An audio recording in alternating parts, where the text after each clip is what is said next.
Assalamualaikum warahmatullahi wabarakatuh. Saya Nadia Novitasari, NIM K711980. Di sini saya ingin menjelaskan mengenai getaran, gelombang, dan bunyi, di mana ketiga hal itu saling berhubungan. Yang pertama, mari kita belajar tentang getaran.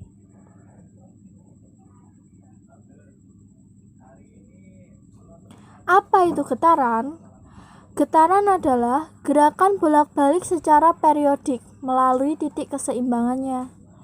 Contohnya saja, gerakan pada bandul jam, senar pada gitar yang dipetik, sayap serangga ketika terbang, dan lain-lain.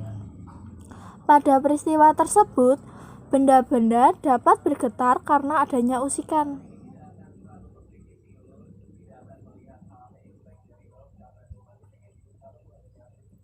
Contohnya saja pada gambar bandul ini. Bandul yang bergerak dari titik A ke B ke C, kemudian ke B lagi, kembali ke A, itu disebut dengan satu getaran. Kedudukan seimbang adalah kedudukan pada waktu benda tidak bergetar, yaitu pada titik B. Satu getaran penuh pada gerakan bandul yang pada gambar di samping bisa digambarkan pada titik A ke B ke C ke B ke A, atau B ke A ke B ke C ke B, atau C ke B ke A ke B ke C, atau B ke C ke B ke B ke C ke B ke A, kemudian ke B lagi. Jarak antara AB atau BC disebut amplitudo. Amplitudo yaitu simpangan terjauh atau terbesar dari titik keseimbangan.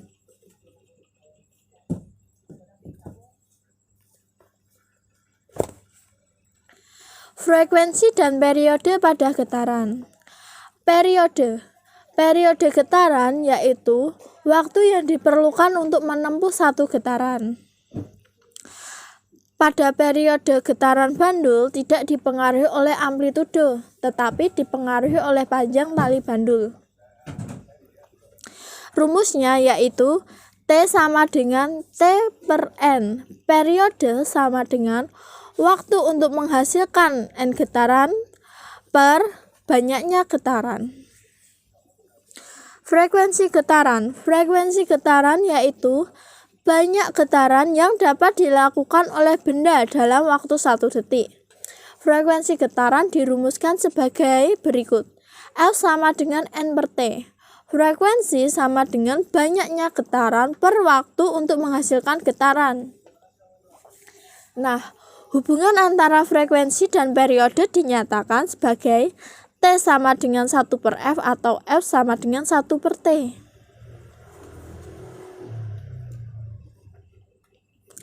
Contoh getaran seperti yang kalian lihat. Getaran pada saat gitar dibunyikan, atau getaran pada pita suara, atau getaran pada bekas. Kemudian mari kita belajar tentang gelombang. Nah, gelombang adalah getaran yang merambat, seperti getaran pada gambar di samping. Getaran tersebut merambat, bukan? Nah, energi getaran akan merambat dalam bentuk gelombang. Pada perambatan gelombang yang merambat adalah energinya, sedangkan zat pelantaranya tidak ikut merambat, hanya ikut bergetar saja. Seperti pada saat kita mendengar getaran, getaran akan merambat dalam bentuk gelombang yang membawa sejumlah energi, sehingga sampai ke saraf yang menghubungkan ke otak kita. Jenis gelombang. Berdasarkan mediumnya, gelombang dapat dibedakan menjadi 2 macam, yaitu gelombang mekanik dan gelombang elektromagnetik. Gelombang mekanik yaitu gelombang yang dalam perambatannya memerlukan medium. Contohnya seperti gelombang pada tali, gelombang pada air, gelombang pada bunyi, dan gelombang pada selingki, dan sebagainya. Gelombang elektromagnetik yaitu gelombang yang dalam perambatannya tidak memerlukan medium atau zat pelantara. Contohnya saja seperti gelombang cahaya, gelombang radio, gelombang TV, gelombang radar, dan sebagainya. Nah, berdasarkan bentuknya, gelombang dibagi lagi menjadi gelombang transversal dan gelombang longitudinal. Gelombang transversal dan gelombang longitudinal termasuk gelombang mekanik karena memerlukan tempat pelantara. Gelombang transversal yaitu arah geraknya tegak lurus dengan arah rambatnya. Sedangkan gelombang longitudinal yaitu arah getar segaris dengan arah rambat. Gelombang transversal. Gelombang transversal adalah gelombang yang arah gerakannya tegak lurus dengan arah rambatannya. Contoh seperti gelombang pada tali atau gelombang pada air ataupun ombak. Nah, panjang satu gelombang terdiri atas satu bukit dan satu lembah, yaitu antara A, B, C, D, E atau B, C, D, E, F atau C, D, E, F, G. Itu adalah panjang satu gelombang yang terdiri atas satu bukit dan satu lembah. Nah, pada gambar ini bisa digambarkan. Pada gambar ini nih, contoh gelombang transversal. Puncak gelombang berada pada titik B dan F. Dasar gelombang pada titik D dan H. Bukit gelombang terdapat pada A ke B ke C dan E, F, G. Lembahnya ada di C, D, E, dan G, H, I. Amplitudo gelombangnya yaitu dari B ke B aksen atau D ke D aksen atau F ke F aksen atau H ke H aksen. Nah, yang ini gelombang longitudinal. Gelombang longitudinal adalah gelombang yang arah getarannya sejajar atau searah dengan arah rambatannya. Contohnya saja gelombang pada selingki dan gelombang bunyi. Nah, bagian-bagian gelombang longitudinal seperti pada gambar ini, yaitu rapatan itu berada pada titik A ke B, sedangkan renggangannya dari B ke C. Panjang gelombangnya yaitu terdiri atas satu rapatan dan satu renggangan, yaitu dari A ke B ke C. Istilah pada gelombang. Yang pertama, periode.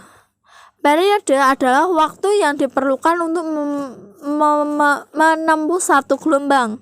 Frekuensi. Frekuensi adalah banyaknya gelombang yang terjadi dalam satu detik. Panjang gelombang. Panjang gelombang adalah jarak yang ditempuh dalam waktu periode.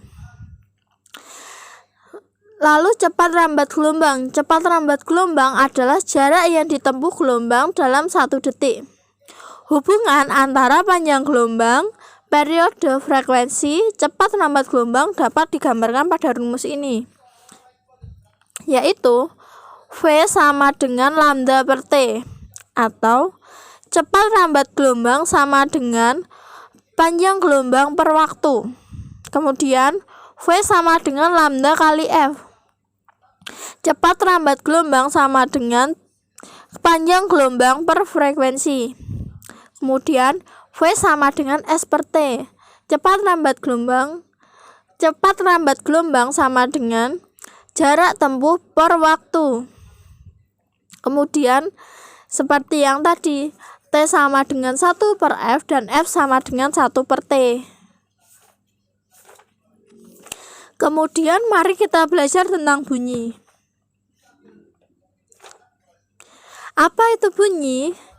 Bunyi merupakan gelombang longitudinal yang merambat secara perempatan dan peranggangan terbentuk oleh partikel zat pelantara serta ditimbulkan oleh sumber bunyi yang mengalami getaran.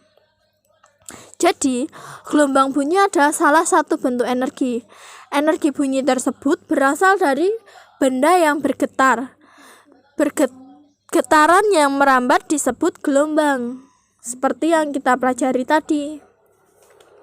Lalu hubungan antara cepat lambat bunyi, frekuensi, dan panjang gelombang adalah V sama dengan F per lambda. Kecepatan lambat sama dengan frekuensi kali panjang gelombang. Lalu apa syarat terdengarnya bunyi? Syarat terdengarnya bunyi ada 3, yaitu ada medium, ada sumber bunyi, dan ada pendengar. Ada medium. Bunyi dapat merambat melalui benda padat, benda cair, atau benda gas. Nah, contohnya pada benda gas yaitu bunyi guntur. Bunyi guntur dapat kita dengar karena ada udara. Cepat lambat bunyi udara pada suhu 200 Celcius pada guntur adalah 343 meter per detik. Bunyi dapat pula merambat melalui benda cair, seperti untuk mencari harta karun pada kapal yang tenggelam di dasar laut. Nah, cepat lambat bunyi pada air kita kira 1500 meter per detik. Lalu yang kedua tadi, adanya sumber bunyi. Semua getaran benda dapat menghasilkan bunyi disebut sumber bunyi. Contohnya seperti bunyi gong yang dipukul, bunyi seruling yang ditiup, dan sebagainya. Lalu ada pendengar. Ya, pendengar bunyi itu seperti kita ataupun hewan-hewan di sekitar kita. Lalu apa saja sifat-sifat bunyi?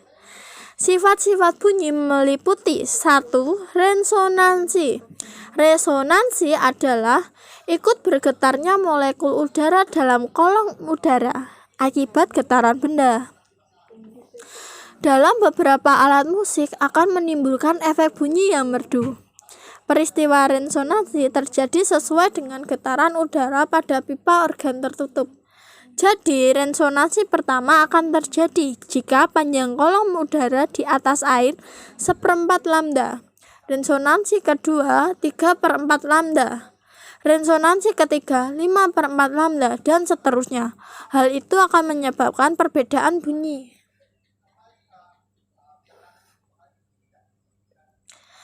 Lalu, yang kedua, gelombang bunyi mengalami pemantulan atau refleksi. Salah satu sifat gelombang adalah dapat dipantulkan, sehingga gelombang bunyi juga dapat mengalami hal ini. Hukum pemantulan gelombang, yaitu sudut datang sama dengan sudut pantul, juga berlaku pada gelombang bunyi. Hal ini dapat dibuktikan bahwa pemantulan bunyi dalam ruang tertutup dapat menimbulkan gaung. Yang ketiga, gelombang bunyi mengalami pembiasan atau refraksi. Salah satu sifat gelombang adalah mengalami pembiasan. Peristiwa pembiasan dalam kehidupan sehari-hari, misalnya pada malam hari, bunyi petir terdengar lebih keras daripada siang hari. Hal ini disebabkan karena pada siang hari udara lapisan atas lebih dingin daripada di lapisan bawah.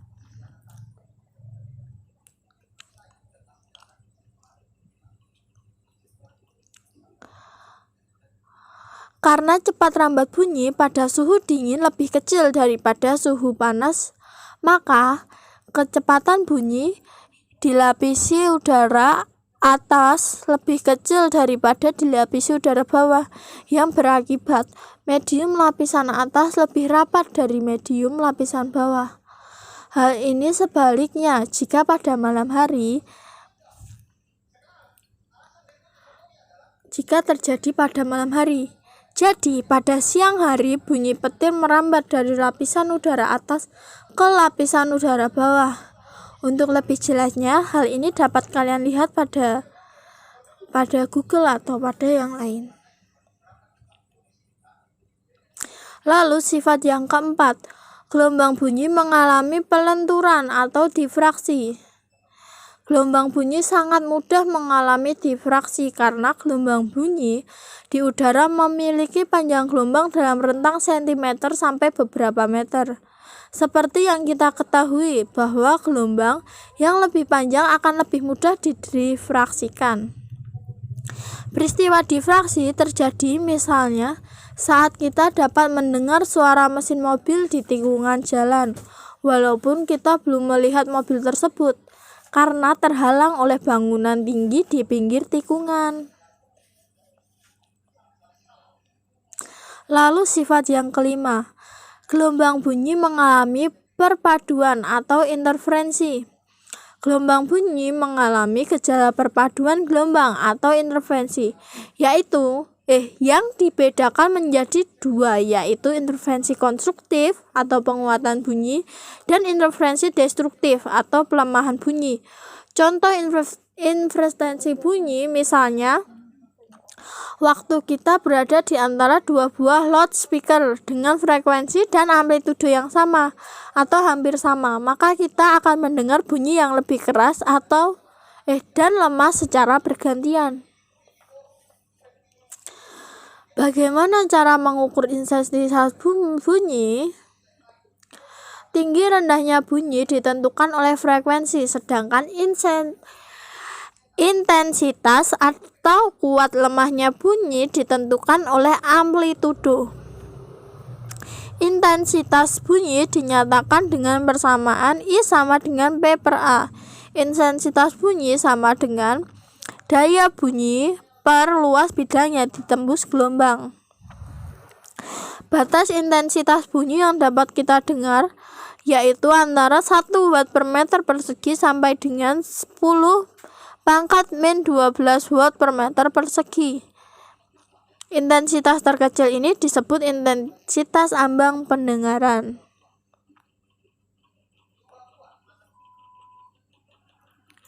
Nah, berdasarkan frekuensinya, bunyi dibedakan menjadi 3 macam. Yang pertama, audiosonik adalah frekuensi bunyi antara 20 sampai 20.000 Hz yang dapat didengar oleh telinga kita. Yang kedua, infrasonik adalah frekuensi bunyi di bawah 2000 Hz. Pada frekuensi ini dapat didengar oleh beberapa binatang seperti kelelawar, lumba-lumba, anjing, dan lain sebagainya. Yang ketiga, ultrasonik. Ultrasonik adalah frekuensi bunyi di atas 20 Hz.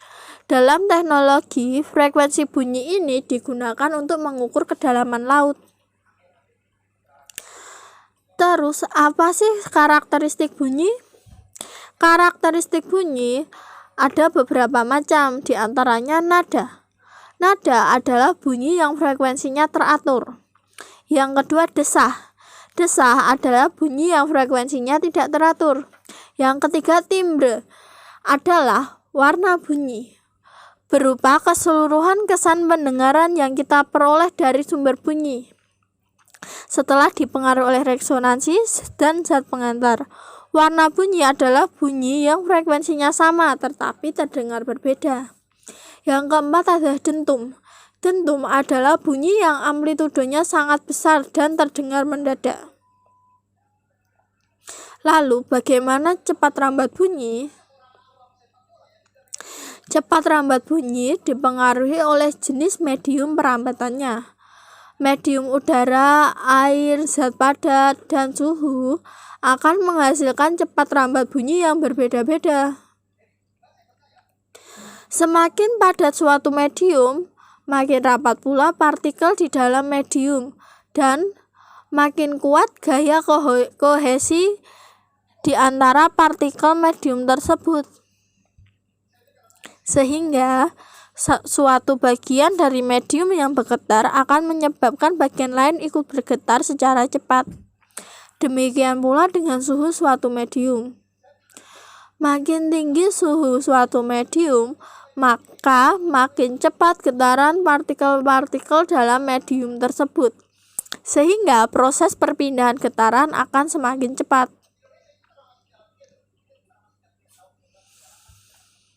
Karena bunyi merupakan gelombang, maka bunyi mempunyai cepat rambat yang dipengaruhi oleh dua faktor.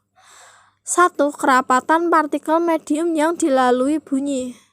Semakin rapat susunan partikel medium, maka semakin cepat bunyi merambat, sehingga bunyi merambat paling cepat pada zat padat. Yang kedua, suhu medium. Semakin panas suhu medium yang dilalui, maka semakin cepat bunyi merambat. Hubungan ini dapat dirumuskan ke dalam persamaan matematis, yaitu V sama dengan V0 ditambah 0,6 kali T, di mana V0 ada cepat rambat pada suhu 0 derajat dan T adalah suhu medium.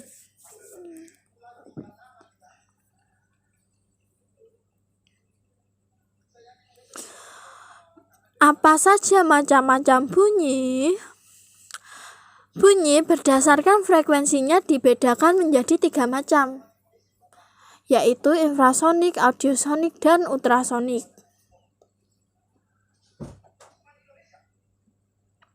Apa sih rumus bunyi? Rumus cepat rambat bunyi adalah jarak tempuh dibagi waktu tempuh.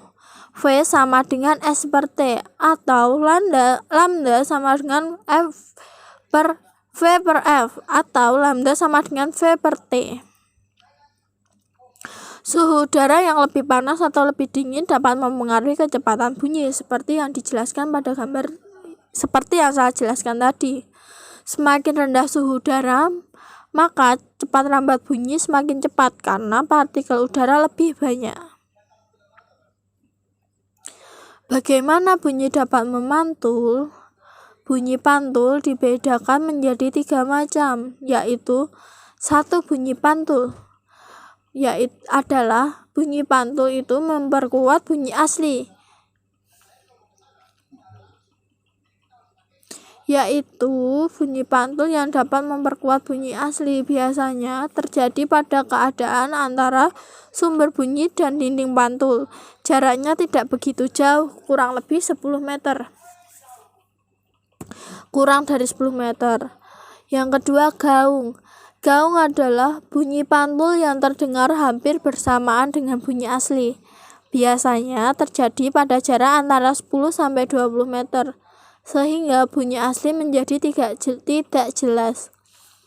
Timbulnya gaung di dalam gedung sangat merugikan, sehingga gaung harus diredam atau diserap. Bahan yang biasanya digunakan untuk dapat mencegah terjadinya gaung yaitu peredam seperti gabus, busa, dan kapas. Yang ketiga, gema.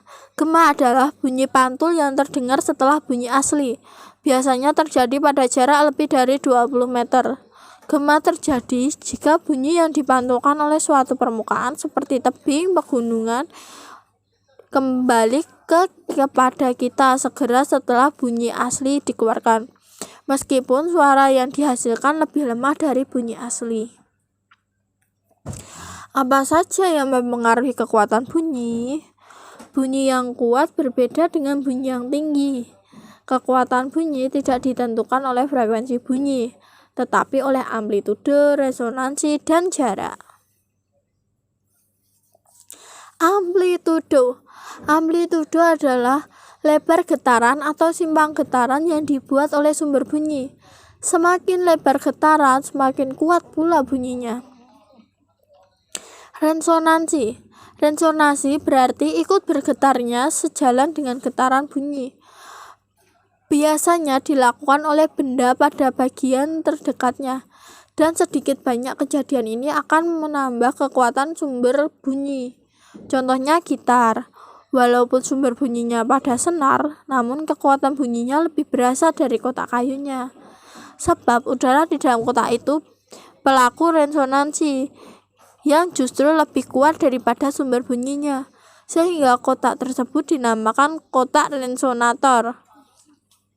Namun, kotak resonator hanya berlaku pada gitar akustik. Pada gitar elektrik, resonansinya dibuat oleh proses elektrik. Jarak dimasukkan bahwa kekuatan bunyi juga ditentukan oleh jarak antara sumber bunyi dengan alat pendengar atau penerima. Semakin dekat akan semakin keras bunyinya. Sebagaimana frekuensi, kekuatan bunyi juga dapat diukur. Biasanya digunakan 1 desibel atau disingkat dB.